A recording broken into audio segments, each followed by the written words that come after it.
सबको नमस्कार। आप बीबी न्यूज 269 आप देख रहे हैं और आज ये विषय लेकर आए हैं कि जो बहुजन समाज है, बहुजन समाज में जन्मे एक राजा का वर्णन करेंगे। आज से लगभग 22-23 वर्ष पहले की बात है। एक राजा पैदा हुआ जिसका नाम था सम्राट अशोक। विश्व प्रसिद्ध एवं शक्तिशाली भारतीय मौर्य वंश के महान सम्राट थे। अशोक बौद्ध धर्म के सबसे प्रतापी राजा थे, सबसे प्रतापी राजा थे।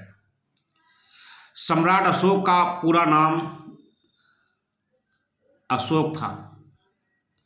उनका राजकाल ईसा पूर्व यानी ईस्वी से ईसा पूर्व में जो कहा जाता है कि 269 ईसा से 232 प्राचीन भारत में था, यानी ये 40 वर्ष का लगभग शासन लगातार चला। 269 ईसा पूर्व से लेकर 232 ईसा पूर्व में ईस्वी उल्टा चलती है, ईस्वी सीधे चलती है और ईसा पूर्व उल्टा चलती है। ये उस समय के दौर के राजा थे। जो भी आज आप लोग देख रहे हैं, उन्होंने कलिंग युद्ध जो लड़ा था और कलिंग युद्ध के बाद उन्होंने ये प्रण कर लिया कि अब मैं हथियार से लोगों पर राज नहीं करूंगा, अब लोगों के दिल में राज करूंगा। यानी चंड अशोक से धम्म अशोक बने। चंड अशोक से धम्म अशोक बने। उन्होंने बौद्ध धर्म को धारण किया और बौद्ध धर्म को धारण करने के बाद में आप लोगों को मालूम होगा फिर उन्होंने लोगों पर राज किया, लोगों के दिल पर राज किया। कलिंग युद्ध की विशेषता क्या है? कलिंग का राजा था हाथी थंबो, और हाथी थंबो जब मारा जाता है और सम्राट अशोक महान को नहीं मालूम पड़ता और वहां लाखों लोग कत्लेआम हो गए थे। वहां सब विधवा हो गई थी, लोग सेना मारी जा चुकी थी, लोग मरे जा रहे थे, बहुत करोड़ों में लाखों लोग यानी पीड़ा से करा रहे थे। इतना भीषण युद्ध था। उस युद्ध की बात करें तो वहाँ अब मान सम्मान की बात आती है तो महिलाओं को निकल के आना पड़ा। राजा की जब हत्या हो जाती है तो उनकी लड़की आती है निकल के कि अशोक मैं तुझे छोड़ दूँ, तेने मेरे पिता का कत्ल किया। उन्होंने जाना राजा मारा गया तो उन्होंने कहा हम महिलाओं पे हथियार नहीं वार करते हैं, हम मर्दों से युद्ध करते हैं। और इधर लाखों बहनों को रोता चीखता कलपता देखकर अशोक का हृदय पता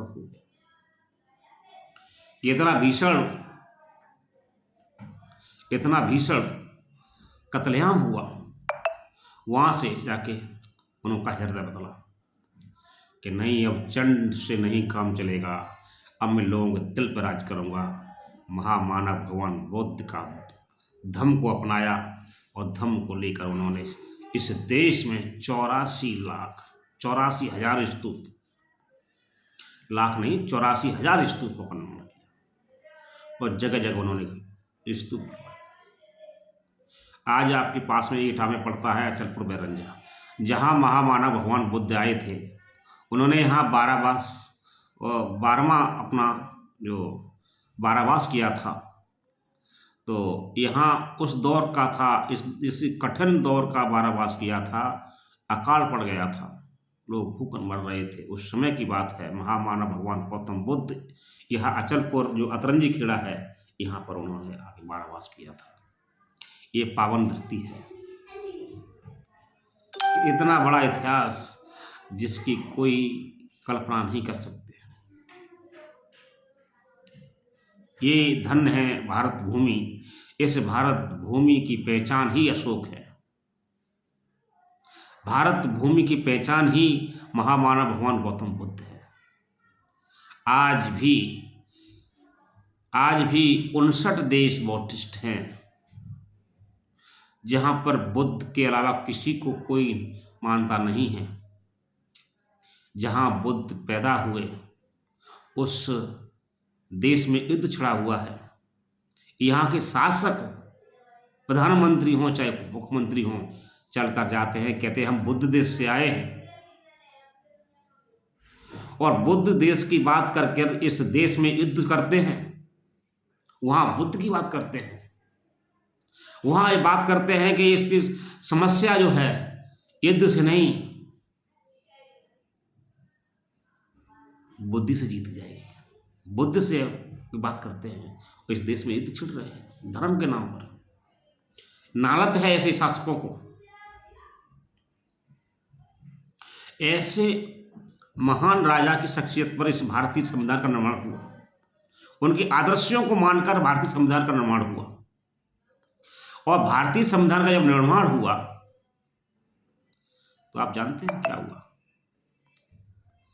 हमारे देश की जो सेना है ना, थल सेना, नौसेना, थल सेना, जल सेना, वायुसेना, तीनों सेना, उनकी जो टोपी है ना, टोपी लगाते उस पर जो लाइट लगती है अशोक की लगती है ना। चाहे कि कोई भी फोर्स होगा तो उसमें लाइट अशोक की लाइट होगी। क्यों होगी? हमारे देश के सर्वोच्च जो प्रथम नागरिक है, राष्ट्रपति, प्रधानमंत्री, अशोक लाइट के नीचे बैठते हैं। कोई भी जिला अधिकारी, शासकीय जो पद होगा सब अशोक लाइट के नीचे बैठते हैं। जहां तक भारतीय मुद्रा पर भी सम्राट अशोक महान की लाइट है। बहुत बड़ी आती थी, अब कोने में कर दी है, क्योंकि जिससे जिस समाज की पहचान, जिस वर्ग की पहचान, जिस की पहचान को कम करना हो तो उसका इतिहास खत्म कर दो, आने वाली पीढ़ी जानेगी नहीं, तो ऑटोमेटिक वो पीढ़ियां अपने इतिहास लिखेंगी नहीं। ऐसी अनोखी मानसिकता के लोग इस देश में हैं। आखिर ये लड़ाई उन लोगों से कैसे लड़ी जाएगी?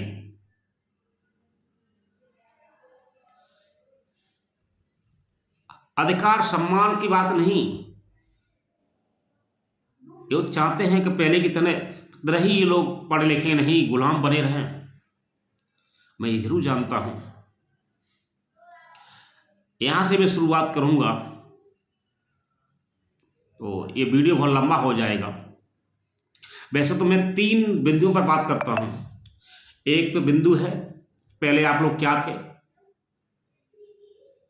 दूसरा बिंदु है आज आप लोग क्या हैं। यदि हमने और आपने मिलकर प्रभावी कदम नहीं उठाया तो आने वाले समय में हम लोग क्या होंगे। इन 3 बिंदुओं पर हम लोग बात करते हैं। और 3 बिंदुओं में एक बिंदु आता है कि आप पहले कौन थे। सम्राट अशोक महान के वंशज थे। जो भी लोग हैं इस देश में सम्राट अशोक महान के वंशज थे। आपको भले ही विभिन्न भिन्न जातियों में बांट दिया गया हो,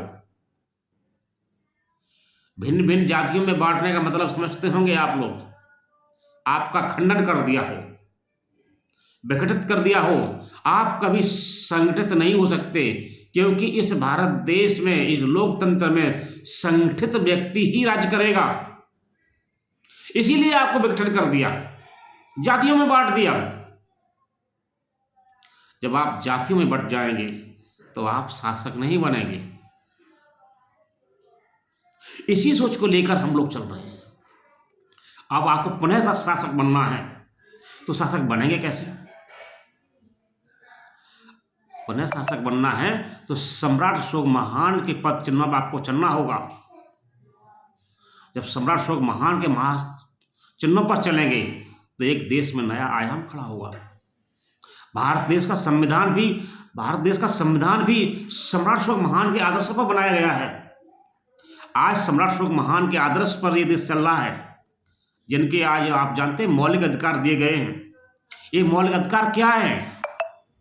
ये आपका सम्मान है, आपके जीने का एक गौरव है, और यही गौरव को खत्म होते हुए खत्म होते हुए भी आप लोग देखना चाहते हैं इसे, और आप उसके लिए कोई संघर्ष नहीं करते हैं, तो हमें आपको डूब मरना चाहिए।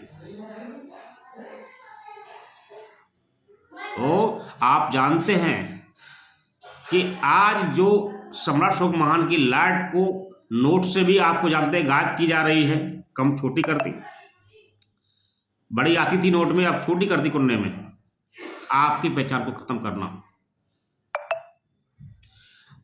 खैर, आरटीआई के माध्यम से पूछा गया था सम्राट अशोक महान के विषय पर, तो इस देश के लोगों पर कोई जवाब नहीं है। तो इसकी आप लोग जानते हैं छीड़ता होती है, बहुत बड़ी मूर्खता का परिचय देते हैं। अब हम हालांकि 3 बिंदुओं पर बात करते हैं, ये वीडियो बहुत बड़ा हो जाएगा, इसीलिए हम छोटा बिंदु, पहले बिंदुओं पे हम इस बात खत्म करते हैं। एक बिंदु क्या है कि आप किनके वंशज हैं? सम्राट अशोक महान के वंशज। और सम्राट अशोक महान उसमें कौन थे? एक हीरो थे, और आज हम लोग क्या हैं? हीरो। और हीरो के बच्चे आज क्या हो गए? जीरो। आज हम लोग जीरो पहुंच गए। और जीरो कैसे हुए हैं हम अगली वीडियो में आपको बताएंगे कि हम जीरो यहां पर ऐसे हो गए। आप देखते रहिए और अगले वीडियो का इंतजार करिए, और बहुत जल्द आपके सामने अगली वीडियो आएगी। तो एक बिंदु आज हुआ है, आप किनके वंशज हैं? सम्राट अशोक महान के वंशज हैं। जो भी ओबीसी एससी एसटी माइनॉरिटी के जो लोग, वो सब उन्हीं के वंशज। आपको बेखत इसलिए किया, मैं पुनः इस बात को कह रहा हूं कि शक्ति ना बन जाए कहीं, आपकी शक्ति बन जाएगी, सत्ता काबिज हो जाएंगे। तो हमारे जो वो भाई हैं जो आज सत्ता का रस ले रहे हैं, वो उस रस को नहीं ले पाएंगे। आप पुनः सम्राट अशोक महान का इतिहास लिखेंगे। इसीलिए जागरूक समाज को मत होने दीजिए, इनकी पढ़ाइयों तक सीमित पढ़ने मत दीजिए। अगर पढ़ेंगे तो अपने इतिहास को दोहराएंगे। इसीलिए आपको कहाँ भेजा जा रहा है? अंधविश्वास पाखंड में डुबाया जा रहा है, उसकी चाशनी में भिगोया जा रहा है। आपको भिगोकर आप यहीं तक सीमित रहिए। ये नौजवानों को आप लोग जाइए वहाँ कांवर लेने के लिए, वो कांवर लेके आएंगे, उनके बच्चे IAS PCS की तैयारी करेंगे। हमारे नौजवान भाई कांवर लेके आएंगे। मैं कोई बुराई नहीं कर रहा, लेकिन यहाँ सोच का फर्क है। ये सोच है जो ये निकल के आ रही है सामने। इस सोच को हमें आपको डेवलप करना होगा। जितने नौजवान भाई हैं, युवा हैं, जो इस वीडियो को देख रहे हैं, मैं सबसे ज़्यादा उन लोग भाइयों से बात निवेदन करूँगा कि इस वीडियो को अधिक से अधिक शेयर करो, जहाँ तक हर मेरे जो बहुजन समाज के ओबीसी एससी एसटी के माइनॉरिटी के जो लोग हैं, वहाँ तक ये वीडियो पहुँचना चाहिए। ये संदेश उन लोगों तक पहुँचना चाहिए कि हम सब लोग मिलकर एक आयाम खड़ा करेंगे। उसकी तैयारी हम लोगों ने कर ली है, और आने वाले समय में हम सब लोग मिलकर काम करते हैं। और ये अपना आगरा और अलीगढ़ मंडल है, कानपुर मंडल है, ये तमाम मंडल हैं, ग्वालियर है, आपका धौलपुर है, आपका भरतपुर वगैरह, ये सब ये है, सब टोटल आप लोगों का है। यहाँ हमें आपको काम करना है, अच्छे ढंग से तैयारी करके हम लोगों को करना है। इसके लिए आप लोगों का सहयोग चाहिए। जितने भी लोग सहयोग देना चाहते हैं, वो उस वीडियो में मुझे आप कमेंट करके जरूर बताइए। हम लोग तैयार हैं और हम यहाँ से हैं। अपना पता जरूर बताइए, जिससे कि वो हम लोगों तक पता आए, हम लोग भी जाने कि हमारी वीडियो कहाँ तक के लोग देख रहे हैं। तो मैं निवेदन करूँगा, जो भी परिवार है, ये परिवार हमारा इस चैनल से बन रहा है, वो परिवार के सभी साथी जो भी लोग वीडियो देखेंगे, इस चैनल को जरूर सब्सक्राइब करें और वीडियो को ऐसा शेयर करें, जिससे कि ये विचार अन्य लोगों तक पहुँचे। ठीक है, इस शब्दों के साथ में जय विज्ञान, जय संविधान, जय भारत।